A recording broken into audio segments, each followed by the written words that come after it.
kinnisasjaga liitmiseks sobiva maa munitsipaalomandisse mitte taotlemine. Kalev Kepp, palun. Lugupeetud volikogu, Elvas Sopramäe tänaval on kinnistuste vahel üks maatükk, ilmselt ei ole mõist, mis ei ole ilmselt sobivik individuaalelamu rajamiseks. Seega paluks siis otsus vastu võtta seda munitsipaalomandisse mitte taodelda. See annab siis võimaluse erastada seda Kiilume ribana. Et paluks siis see otsus vastu võtta. On küsimusi ettekandjale?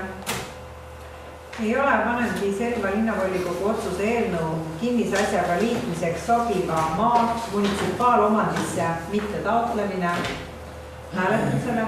Kes on selle eelnõu poolt? Palun käega märku anda. Otsus vastu võetud.